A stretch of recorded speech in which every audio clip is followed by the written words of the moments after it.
Les femmes qui font le trottoir ne comptent pas. Il a mis son pistolet sur ma tempe en me menaçant. Je vais te buter. Après, il m'a arraché le portable des mains et l'a fracassé. Il me disait qu'il allait me larguer en race campagne et que tout le monde s'en foutrait. Et aussi que j'étais une nullité, que j'avais jamais existé pour personne. En voulant fuir la pauvreté, elles deviennent le jouet de trafiquants d'êtres humains, qui les obligent à se prostituer. Je ne me suis pas laissée faire. J'ai pleuré en lui disant que je ne voulais pas faire ce qu'il me demandait. Alors, il m'a menacée.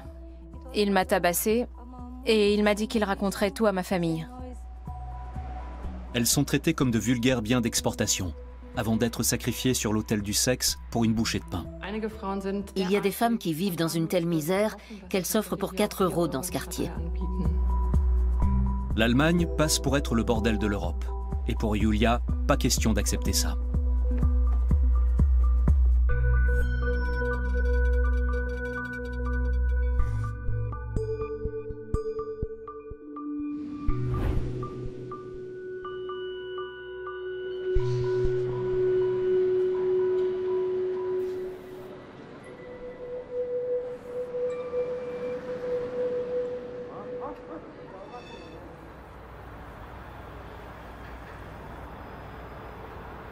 Julia Wege est là pour elle. Sans son aide, Sacha et Ellie ne seraient jamais sortis des griffes de leurs souteneurs. Elles viennent de Bulgarie et ont grandi dans un village dans la plus grande pauvreté. Elles se sont amourachées d'hommes qui leur ont fait miroiter une vie ensemble dans l'opulente Allemagne. Ce n'est qu'une fois débarquée à Mannheim, une ville du sud-ouest de l'Allemagne, que Sacha a appris ce qui l'attendait. Bien sûr que je n'étais pas d'accord. Il a menacé de me descendre et de faire disparaître mon corps. Il m'a séquestrée pendant 2 ou 3 jours, et puis après, il m'a flanquée sur le trottoir. Quand j'y repense, je suis absolument sûre qu'il avait tout prémédité. Mais comme j'étais amoureuse, je n'y ai vu que du feu. L'amour rend aveugle. Amour toujours, c'est la litanie de la méthode des lover boys. Les coups viennent après. Il faut bien asservir ses proies.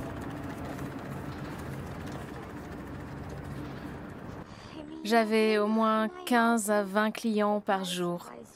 Chaque fois, j'empochais dans les 50 €. Sauf qu'à la fin du mois, je n'en voyais jamais la couleur.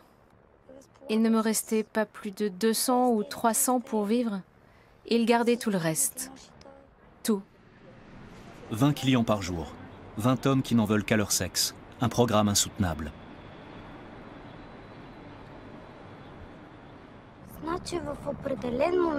Dès que le type entre dans la chambre, tu débranches ton cerveau. Tu fais comme si tu n'étais pas là pendant ces 20-25 minutes où ça se passe. C'est une manière de protéger son cerveau. Sacha a un enfant d'1 an. Ellie envoie de l'argent à ses jeunes frères et sœurs en Bulgarie. Aujourd'hui, elles gagnent leur vie en faisant des ménages. Elles ne roulent pas sur l'or, mais au moins, elles ne vendent plus leur corps. Sans Julia, elles ne s'en seraient jamais sorties, insiste-t-elle.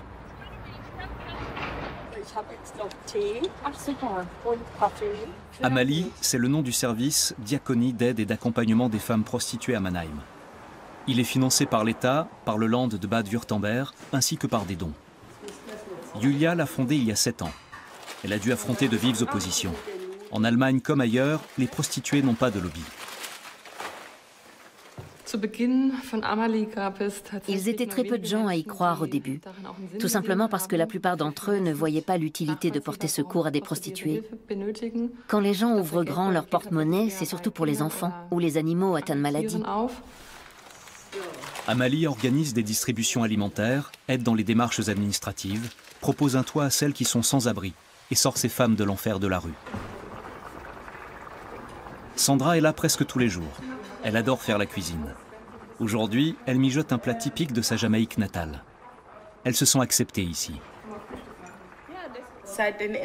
Dès la première fois où j'ai mis les pieds ici, je portais des sacs de tous les côtés et je n'avais nulle part où aller.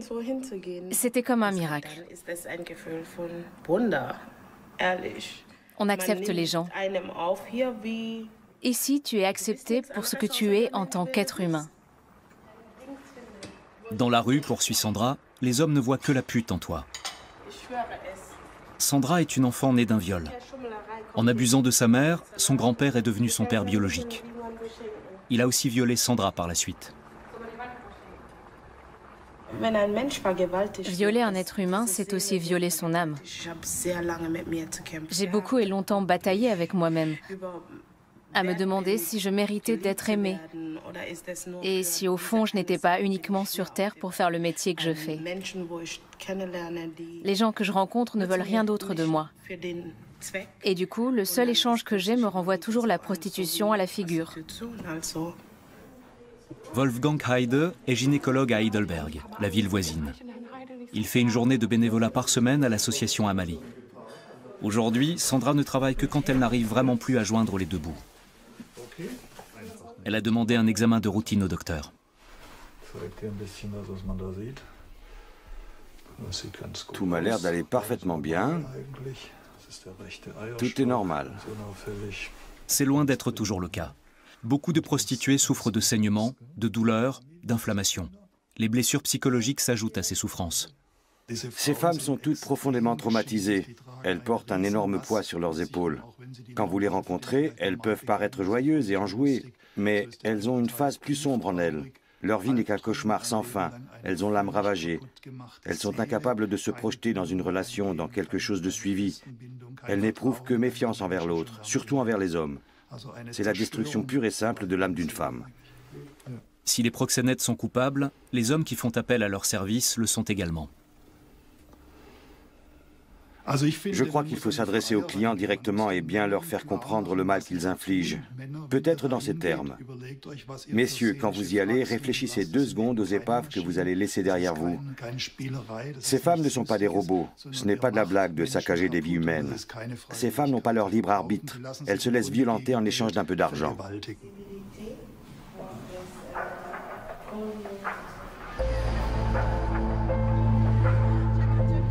Le quartier de Neckarstadt-West à Mannheim est une mosaïque de 23 000 habitants et 160 nationalités. La majorité d'entre eux n'a qu'une hâte, en repartir. Il n'y a presque pas de travail. Les logements sont souvent délabrés et néanmoins hors de prix. Le quartier est classé zone rouge, mais la prostitution y bat son plein.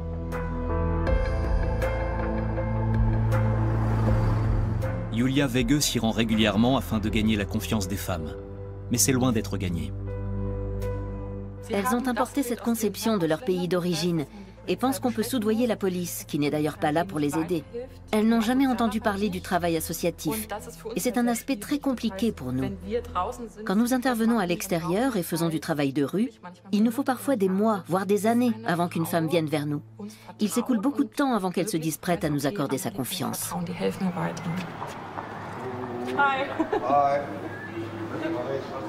On peut rentrer ? Oui, oui, entrez.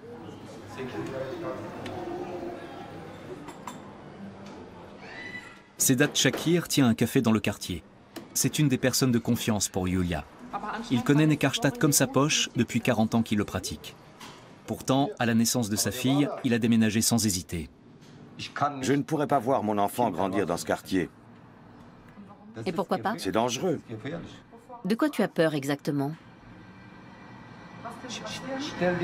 Tu sais le nombre de gens qui se font dévaliser dans la rue chaque semaine? On leur pique leur portable, leur argent, leur sac. Ça pourrait aussi bien arriver à ma femme ou à ma fille. Sedat raconte aussi qu'un meurtre a été commis juste devant son café il y a 1 an. Quant à la prostitution, elle continue comme si de rien n'était. Je crois que tout se passe en privé. Avant, c'était officiel. Et maintenant, c'est dans l'illégalité. Les affaires tournent bien et c'est généralisé. La rue, les hôtels, les appartements, tout est bon. Quelques pâtés de maisons plus loin, tout est à l'arrêt. La pandémie est passée par là. Les bordels du quartier chaud de Mannheim ont baissé le rideau. Quelques propriétaires en profitent pour rafraîchir leur établissement.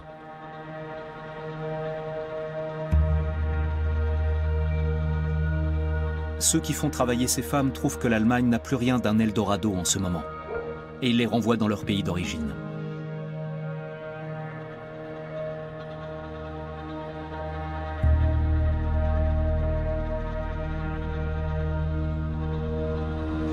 En Roumanie notamment. Les tarifs sont moins élevés qu'en Allemagne, mais l'activité se poursuit sans encombre.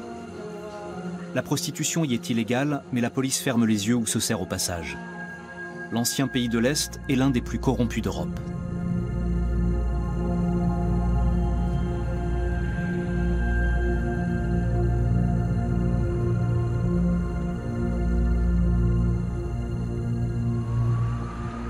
Mais même en Roumanie, il existe des structures qui tendent la main à ces femmes en détresse.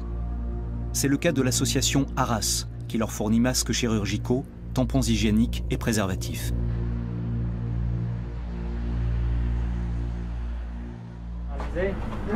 Mirella a peur d'être contaminée par la Covid-19. De nombreux clients refusent encore d'utiliser des préservatifs. À 32 ans, Mirella fait le trottoir depuis 10 ans, jour après jour, soir après soir.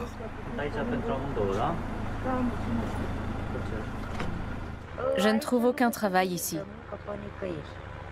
J'ai bien essayé de me faire embaucher, mais ça n'a pas marché. Quand je vais à un entretien, on me dit qu'on va me rappeler le lendemain, et puis plus personne. Je continue de faire le trottoir. Je ne gagnerai rien sinon. Et je dois bien payer mon loyer et acheter le minimum comme la nourriture et les vêtements. Je ne peux pas faire autrement car je n'ai aucun revenu. La rue, sinon rien. Le dénuement des femmes prostituées est beaucoup plus criant en Roumanie que dans les pays de l'ouest de l'Europe. Selon Dan Popescu, personne ne ferait cas d'elle si elle rentrait au pays. La prostitution reste un sujet tabou en Roumanie.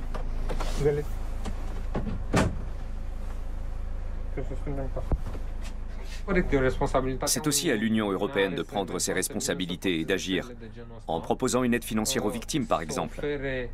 Si elles sont renvoyées dans leur pays, elles se retrouveront exactement dans la situation qui leur a fait fuir la pauvreté. Elles ne seraient pas parties si tout s'était bien passé pour elles ici. Elles retourneront de toute manière dans les pays où leurs services sont mieux payés, que ce soit l'Allemagne, la Suisse, la Belgique, la France, ou encore dans celui où leur souteneur les a prostituées. Là où il y a une demande et des possibilités, quoi qu'il en soit. En Europe, 60% des femmes prostituées viennent de Roumanie et de Bulgarie. Presque la moitié d'entre elles sont mineures.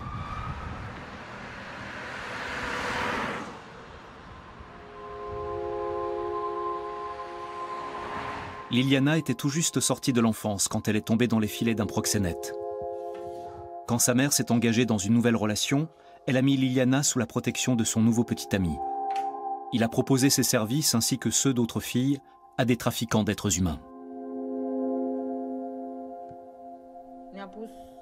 Il nous a fait mettre en ligne en plein milieu de la rue. On devait être entre 13 et 14 filles, je ne sais plus exactement. En tout cas, on était beaucoup, comme des poulets. Il a demandé à l'autre laquelle tu veux, et le type m'a pointé du doigt. Il a dit celle-là. J'étais mineure. Mineure. Il croyait que j'avais dans les 17 ans, mais j'en avais même pas 14. Même pas 14 ans. Il m'a fait faire un passeport avec ma signature, sans l'autorisation de mes parents, qui aurait pourtant été nécessaire. Et c'est comme ça que je suis partie pour l'Italie. Liliana a été brinque-ballée entre l'Italie, la Hongrie et la Roumanie. Des années de descente aux enfers. Il y a eu tellement d'épisodes horribles. Le pire a été quand on m'a mis un pistolet sur la tempe. Pareil quand on m'a abandonnée. Quand on n'aurait pas parié le moindre cent sur moi. Quand j'ai été battue ou réveillée sous les coups. Quand tous ces porcs posaient leurs mains sur moi. Ces moments de ma vie sont tous aussi terribles les uns que les autres. En même temps, ils m'ont rendue forte. Je suis un être humain qui a de la dignité. Je relève la tête et ne la baisse jamais, devant personne. C'est finalement la police qui l'a libérée. Elle a trouvé refuge dans cette maison, le siège de Generație Tânără, qui veut dire jeune génération. Mariana Petersel a fondé cette association il y a 20 ans. Elle accueille les prostituées et s'occupe de leur réinsertion dans la société.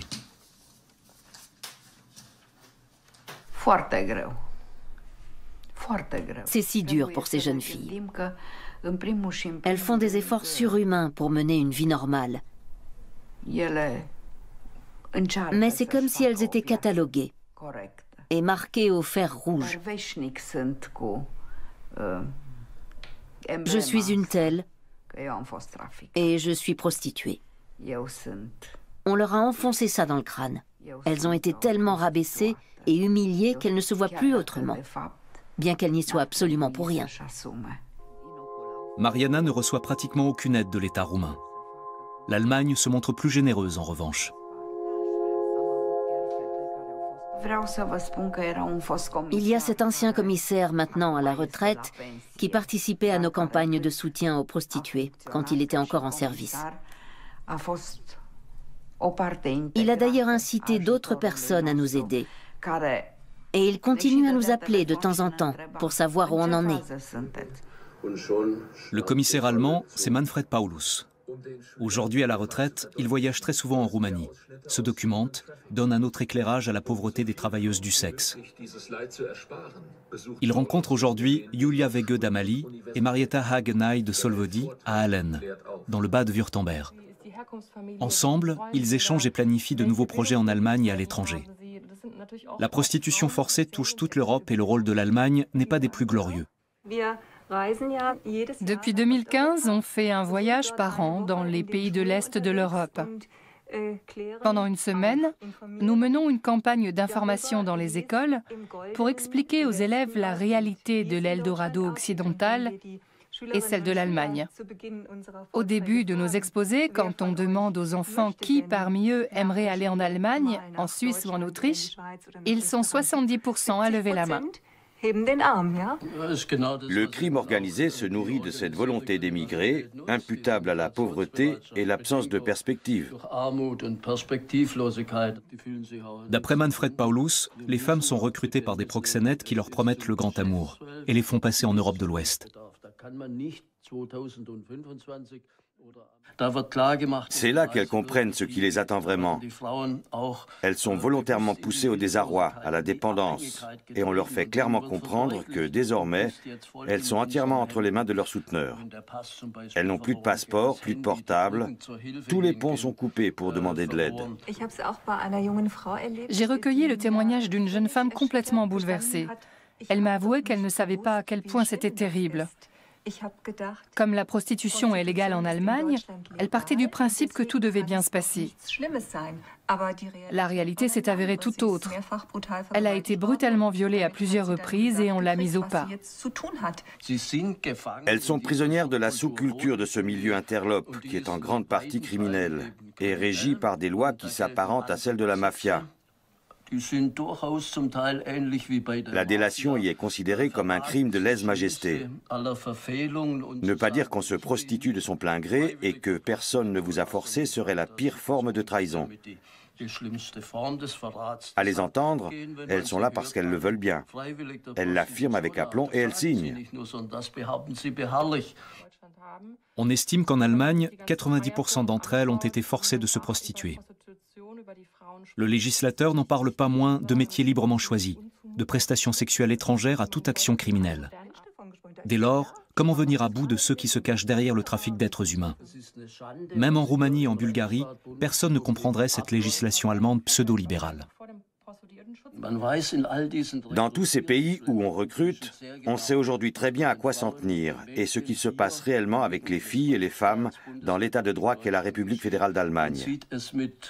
Au-delà de la surprise, je dirais même que les gens éprouvent un certain mépris. Je crois qu'à la longue, nous ne pourrons pas nous permettre d'en rester là. L'Allemagne passe pour être le paradis des proxénètes et des trafiquants d'êtres humains. Inacceptable pour ces associations qui font un travail de prévention et de sensibilisation, comme avec cette campagne d'affichage. C'était avec des élèves à l'école, dans le cadre d'un projet. Et je trouve vraiment super que vous ayez apporté ça. On peut envisager de faire pareil à Mannheim? Pour attirer l'attention sur l'esclavage sexuel, des lycéennes allemandes ont inscrit « Not for sale », pas à vendre, sur leur front, en solidarité avec les adolescentes des Balkans. Les affiches seront fixées sur des clôtures de chantier. Manfred Paulus aurait bien aimé rendre visite à son homologue roumain, Adrian Vladoiu. Il devra se contenter d'un entretien à distance. Ils échangent depuis des années et se sont liés d'amitié. même s'ils doivent faire appel à une interprète pour communiquer entre eux.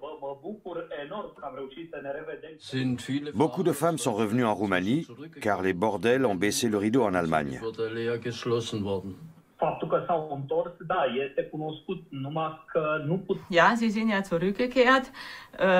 Elles sont revenues, mais elles n'ont pas été déclarées. Elles n'entrent pas dans les statistiques. Mais on constate que la prostitution de rue a augmenté en Roumanie. Le commissaire Adrian Vladoiu travaille à l'Agence nationale contre le trafic d'êtres humains dans la ville de Brașov. Ses services administratifs accompagnent les victimes au procès et les met en contact avec les organisations humanitaires. Il se plaint du peu de difficultés rencontrées par les proxénètes et les trafiquants d'êtres humains en Allemagne. L'Allemagne est dans une situation particulière, puisque la prostitution y est légale. Il y a beaucoup de filles qui y vont en étant persuadées qu'elles vont exercer une activité encadrée par la loi, alors qu'elles sont en réalité victimes d'un trafic d'êtres humains. Elles se font embaucher par des clubs dédiés à ce business. La prostitution est un marché très lucratif pour le crime organisé. Contrairement aux armes et aux stupéfiants, la marchandise qu'est le corps humain ne coûte rien et elle est recyclable à volonté. Celles qui échappent à cet enfer ont beaucoup de mal à retrouver le chemin d'une vie normale.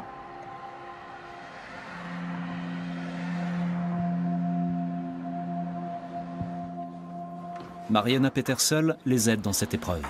Elle leur offre un toit et la sécurité. Nicoletta et Anouka s'activent au fourneau. Nicoletta a été vendue à un proxénète par son beau-père. Anouka a été libérée de la prostitution avec son fils de 6 ans. L'enfant a partagé le supplice de sa mère pendant de longues années. Tu n'es pas heureuse avec nous? Mais si, je suis contente. Vraiment? Tu es contente maintenant? Oui, Mais au début, tu avais peur. oui, Tu avais peur? oui. Et tu avais peur comment? Anouka a toujours pensé que quelqu'un voulait lui prendre son petit. C'est très difficile à vivre. Et jusqu'à aujourd'hui, elle ne parvient pas à s'enlever cette idée de la tête, bien que son fils soit déjà grand. Mariana Petersel ne chôme jamais. Aujourd'hui, elle veut retrouver une jeune fille qui a été vendue en Allemagne et qui est censée être de retour en Roumanie. Elle quitte Timișoara pour la campagne.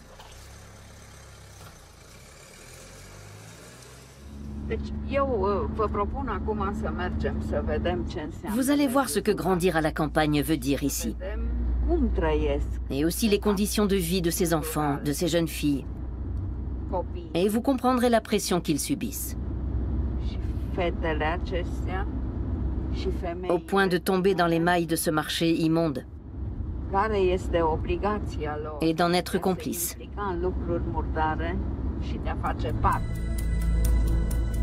Avec la Bulgarie, la Roumanie est le pays le plus pauvre de l'Union européenne. Le taux d'alphabétisation est très bas, le chômage très élevé, à la campagne surtout. Les femmes n'ont pas d'avenir ici. Elles sont des proies faciles pour les trafiquants d'êtres humains.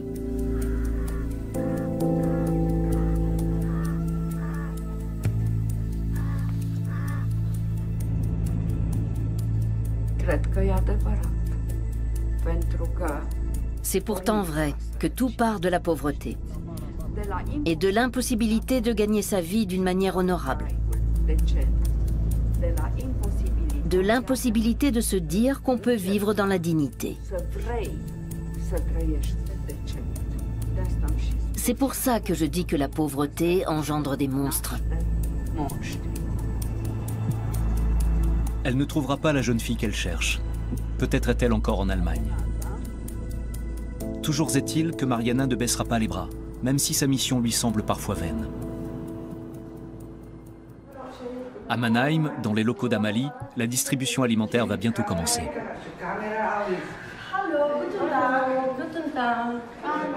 Les femmes qui sont venues travaillent dans le quartier. On a fait une collecte et voilà les dons qu'on a reçus. Je vous en prie, servez-vous.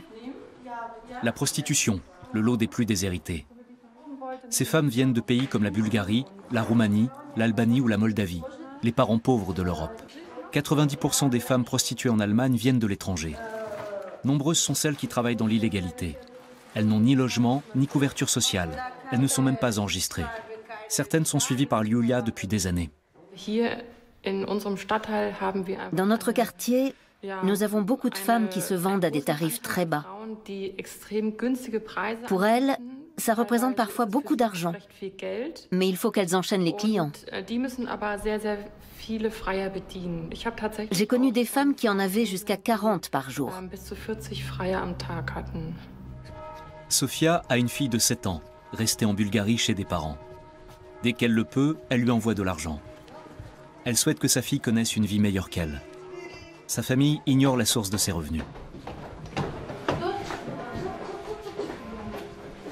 Elle habite dans ce foyer où la petite voisine d'à côté est venue chercher un coin tranquille pour faire ses devoirs. Le loyer mensuel lui coûte 600 €.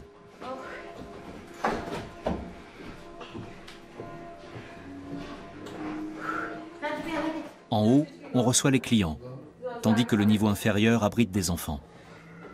À cet étage, 20 personnes se partagent la cuisine, les toilettes et la salle de bain.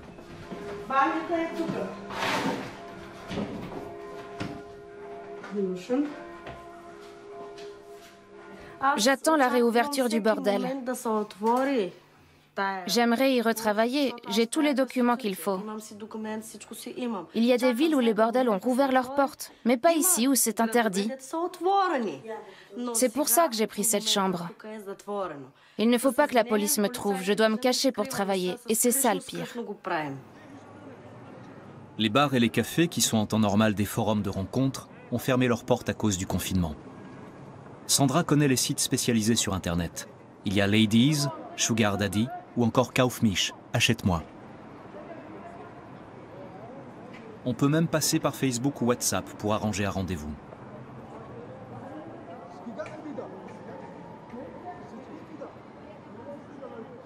Quand on va sur un site, les hommes demandent si on peut aller chez eux, si on a Facebook ou WhatsApp, et si on peut leur envoyer des photos. Si tu leur demandes quel genre de photos, ils te disent qu'ils veulent des photos où tu es nu et ce genre de choses. On peut voir qui a regardé nos photos. Les hommes intéressés nous contactent, ou c'est nous qui le faisons. Le marché de la prostitution se poursuit, illégalement. La police n'y peut pas grand-chose. Elle essaie donc d'autres approches en essayant par exemple d'engager le dialogue avec les prostituées et de gagner leur confiance. Amalie est de la partie.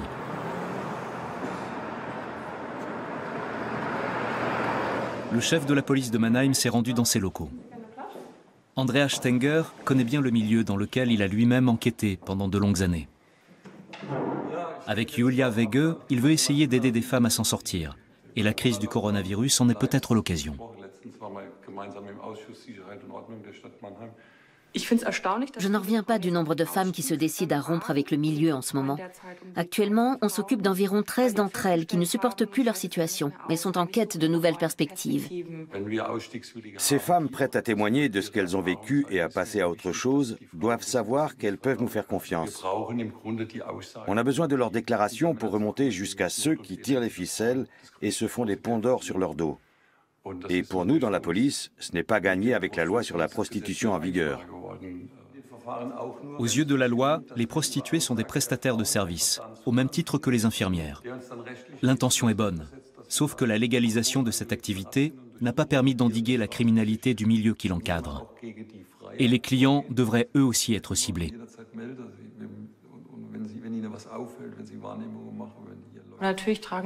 Les clients portent une grande part de responsabilité dans le désarroi de ces femmes. Nous savons par ailleurs que les tarifs ont tellement chuté avec l'afflux de prostituées venues de l'étranger que chacun a accès à ce genre de service.